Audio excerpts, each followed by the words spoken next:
Mirëmëngjesit të nderuar teleshikues të Drita Televizionit, jemi së bashku në emisionin What Happened Today. Çfarë ka ndodhur sot? Data sot shënon 4 shkurt dhe ne kemi përgatitur disa informacione në lidhje me ngjarjet më të rëndësishme që kanë ndodhur në këtë datë, ku ju ftoj që t'i ndiqni.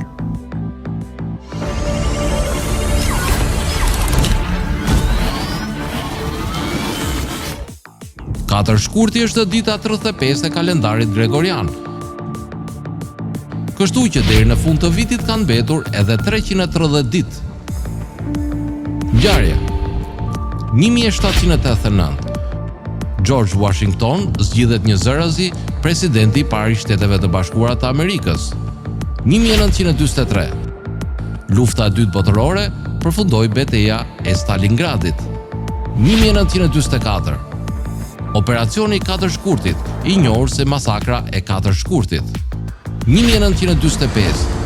Filloi punimet konferenca e Jaltës në Krime të Bashkimit Sovjetik, e cila zgjati deri në 11 shkurt.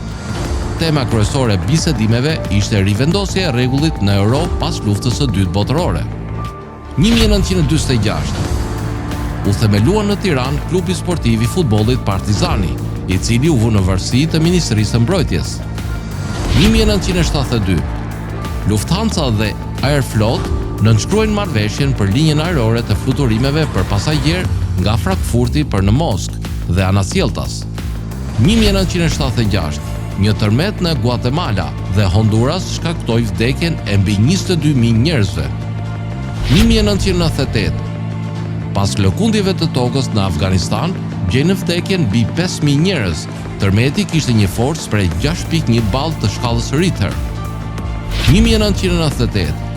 Bill Gates fyet dhe qellohet me tortë në fytyrë nga një qytetar i Belgjikës. 1999. Hugo Chavez Frias u zgjodh presidenti i Venezuelës. 2003.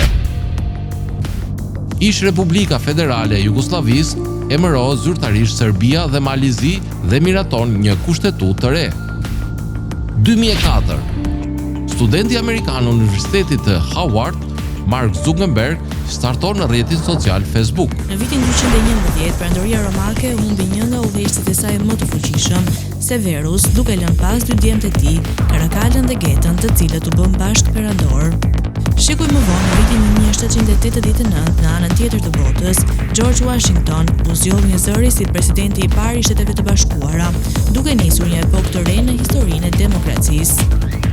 Ndërkohë, në vitin 1945, ndërsa lufta e dytë botërore po afrohej drejt fundit, 3 liderët më të fuqishëm të kohës, Roosevelt, Churchill dhe Stalin, u mblodhën në konferencën e Jaltës për të përcaktuar rendin e ri botëror. Ky takim do të ndikonte thellësisht në thellësimin e Europës pas luftës. Në vitin 2004, një student i ri i Harvardit, Mark Zuckerberg, së bashku me disa shok, hodhën themelët e një platforme që do të ndryshonte përgjithmonë mënyrën se si njerëzit komunikojnë, Facebook. Dhe në vitin 2018, kompania SpaceX e Elon Musk realizoi një tërhap të madh për eksplorimin hapësinor, duke lëshuar raketën Falcon Heavy, një nga më të fuqishmet e ndërtuara ndonjëherë.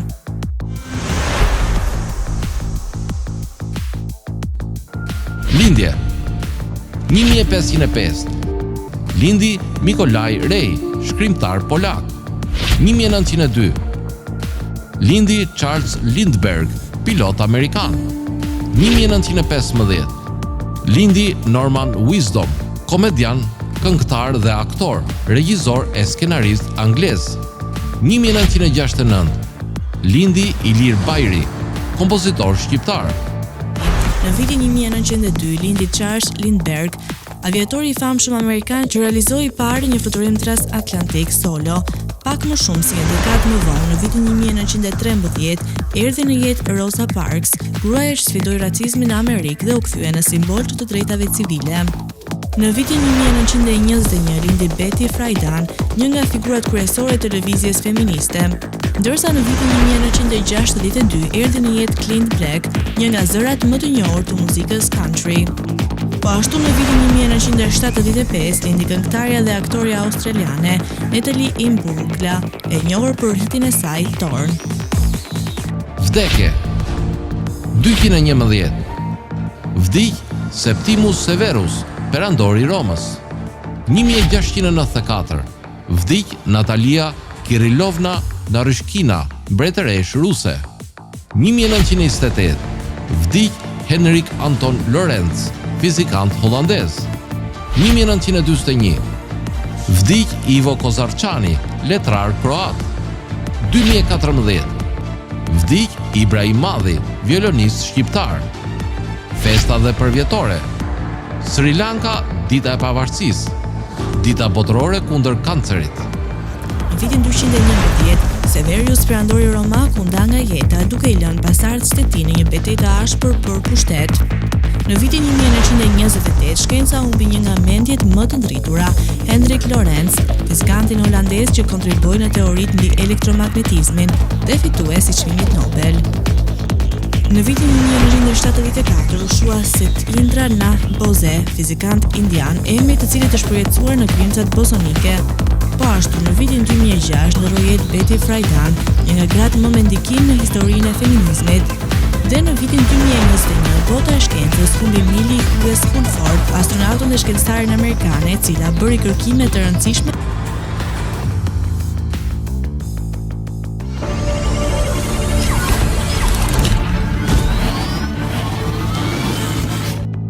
Ndërkohë kemi veçuar për ju biografinë e Mendelejevit, kimist të njohur i cili dha një kontribut mjaft të madh në kimi, duke krijuar sistemin periodik dhe i renditi metalet sipas grupeve të caktuara. Ju ftoj që ta ndiqni.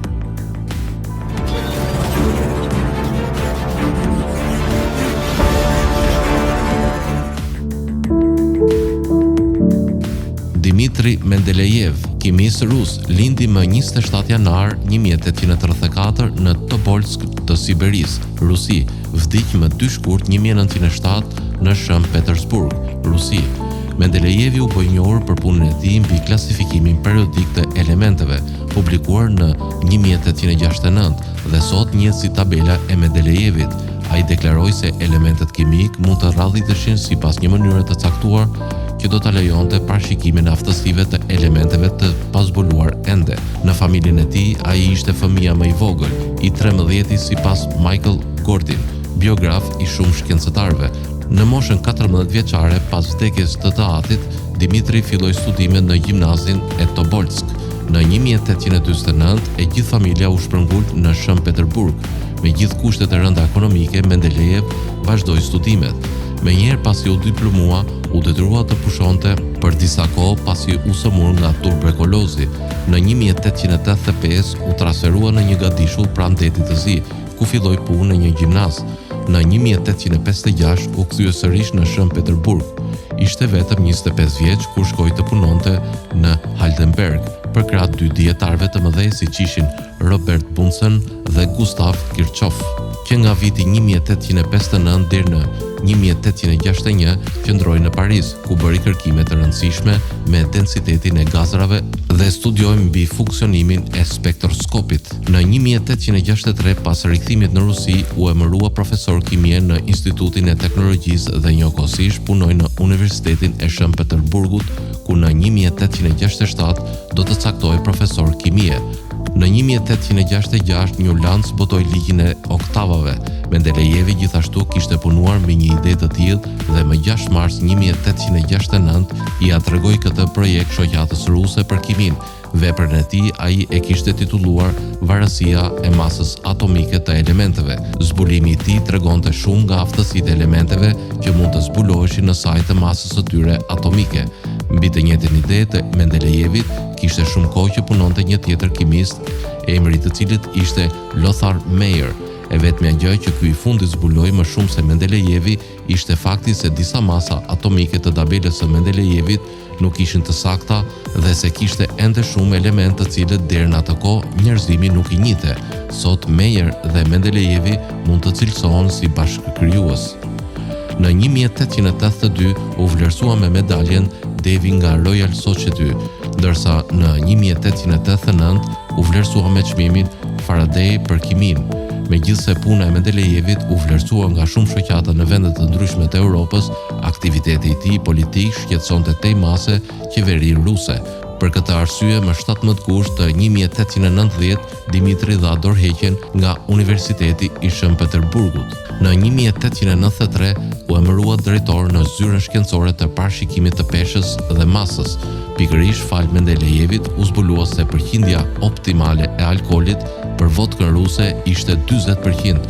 Në shkurt të 1905, puna e tij u vlerësua nga Royal Society me çmimin Copley. Dimitri Ivanovich Mendelejev u nda nga jeta më 2 shkurt të 1907 në Shën Peterburg, ku dhe u varros. Elementi 101 i zbuluar në 1955 u quajt Mendelevelium, pikërisht në nder të këtij kimisti të madh.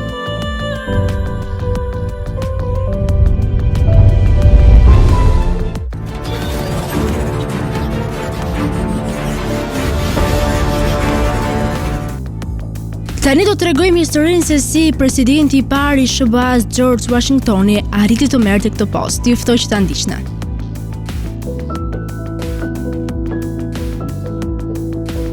George Washington, 11 shkurt 1731 sipas kalendarit julian, 14 dhjetor 1799, ishte presidenti i parë i Shteteve të Bashkuara të Amerikës, 1789-1797, komandati i përgjithshëm i ushtrisë kontinentale gjatë luftës revolucionare amerikane dhe një nga etërit themelues të Shteteve të Bashkuara. Ai kryesoi konventën që hartoi kushtetutën aktuale të Shteteve të Bashkuara dhe gjatë jetës së tij u quajt babai i vendit të tij. Ai nuk i takonte asnjë partie. I admiruar gjërësisht për cilësitë e tij të forta drejtuese, Washingtoni u zgjoll unanimisht president në 2 zgjedhjet e para kombëtare. Ai mbikëqyri krijimin e një qeverie të fortë, të mirë financuar kombëtare, që ndenjë asnjëse gjatë luftërave revolucionare franceze, shtypi rebelimin Uinski dhe fitoi pranimin e amerikanëve në të gjitha tipeve. Presidenca e Washingtonit krijoi shumë pretendent, ende në përdorim sot, të tilla si sistemi i kabinetit, ceremonia përëruese dhe titullin zoti president.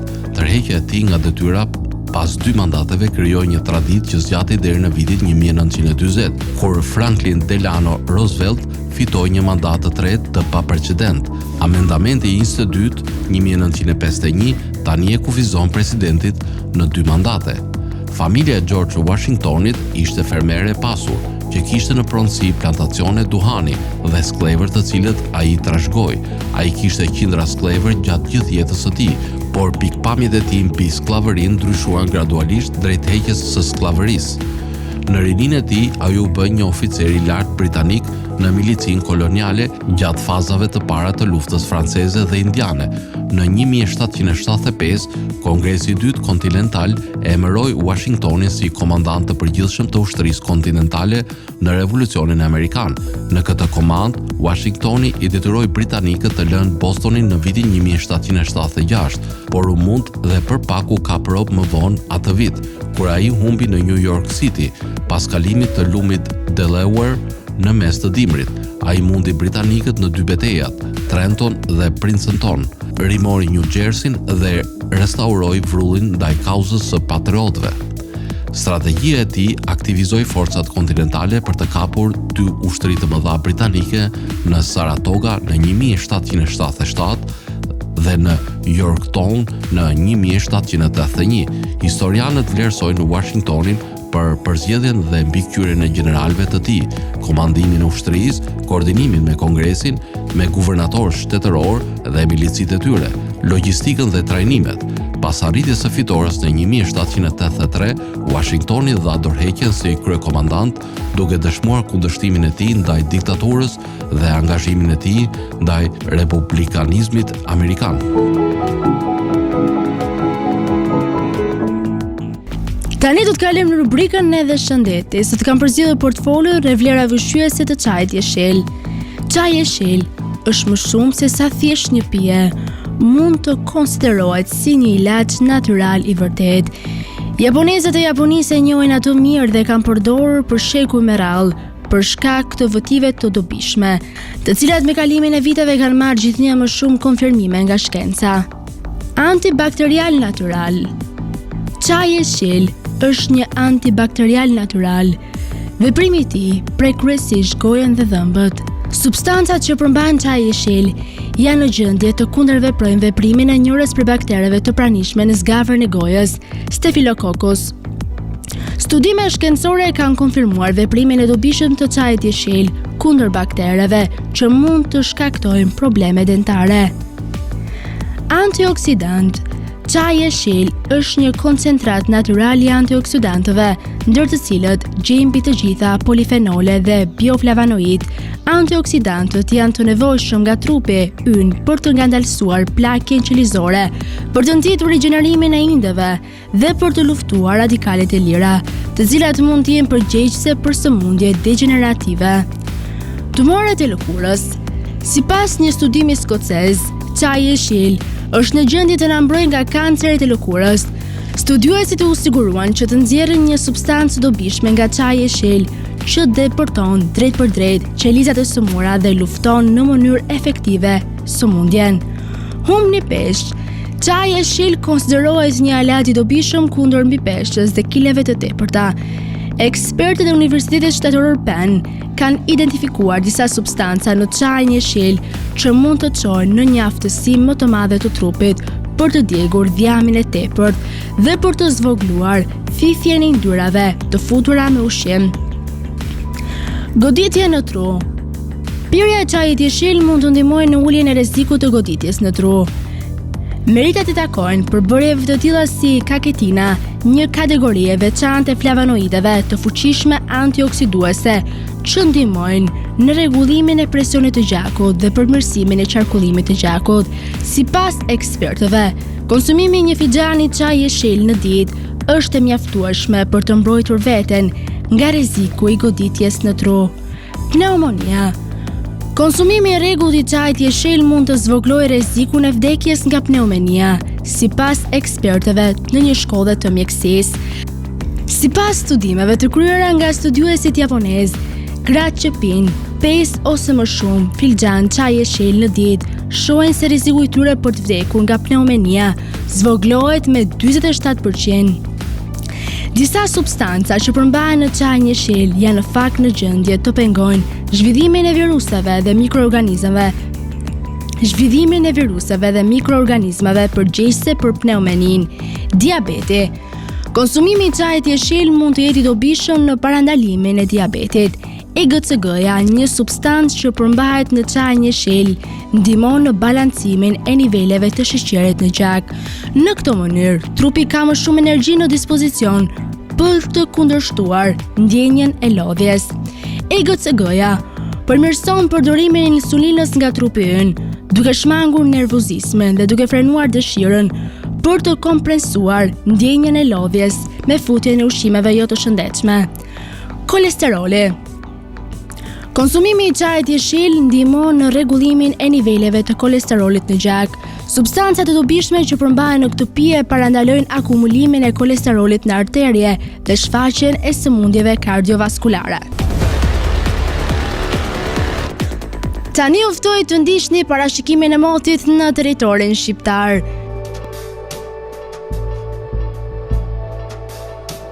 Territori shqiptar për datën 4 shkurt 2026 do të jetë në ndikimin e masave ajrore relativisht të ngrohta por të paqëndrueshme duke sjellë mot të ndryshueshëm në të gjithë vendin.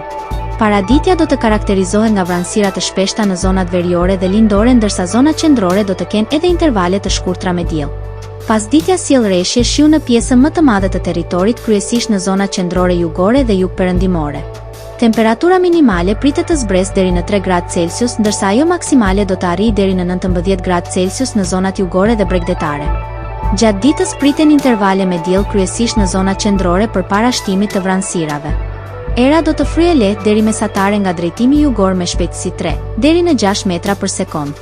Deti do të ketë dallgëzim të ulët deri mesatar rreth 2 ball. Indeksi ultraviolet për Tiranën më 4 shkurt 2026 pritet të jetë i ulët rreth 2. Sipas të dhënave astronomike, lindja e diellit në Tiranë do të jetë rreth orës 6:42 minuta, ndërsa perëndimi rreth orës 17:07 minuta. Temperaturat minimale dhe maksimale për disa qytete kryesore të Shqipërisë do të jenë si më poshtë. Shkodër, 10 deri në 19 gradë Celsius. Kukës, 7 deri në 13 gradë Celsius. Peshkopi 7 deri në 11 gradë Celsius. Tiranë 11 deri në 18 gradë Celsius. Durrës 11 deri në 18 gradë Celsius. Kavaj 10 deri në 17 gradë Celsius. Elbasan 12 deri në 17 gradë Celsius. Berat 11 deri në 16 gradë Celsius. Korçë 3 deri në 7 gradë Celsius. Vlorë 13 deri në 19 gradë Celsius. Gjirokastër 9 deri në 15 gradë Celsius. Sarand 11 deri në 18 gradë Celsius. Tani u ftoj të ndiqni parashikimin e motit në territorin e Kosovës.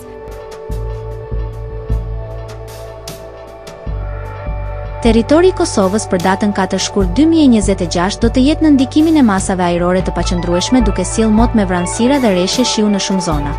Paraditja do të jetë me vranësira dhe rreshje lokale shiu ndërsa pasditja vijon me mot pjesërisht të vrenjtur dhe rreshje të her pas hershme. Temperatura minimale pritet të zbresë deri në 1 gradë Celsius ndërsa ajo maksimale do të arrijë deri në 14 gradë Celsius.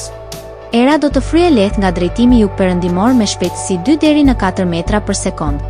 Indeksi ultraviolet për Prishtinën më 4 shkurt 2026 pritet të jetë i ulët rreth 2. Sipas të dhënave astronomike, lindja e diellit në Prishtinë do të jetë rreth orës 6:40 minuta, ndërsa perëndimi rreth orës 16:59 minuta. Temperaturat minimale dhe maksimale për disa qytete kryesore të Kosovës do të jenë si më poshtë. Mitrovica 3 deri në 11 gradë Celsius. Podujev 2 deri në 10 gradë Celsius. Skënderaj 2 deri në 11 gradë Celsius. Pej 5 deri në 10 gradë Celsius. Prishtinë 5 deri në 10 gradë Celsius. Gjakov 4 deri në 13 gradë Celsius.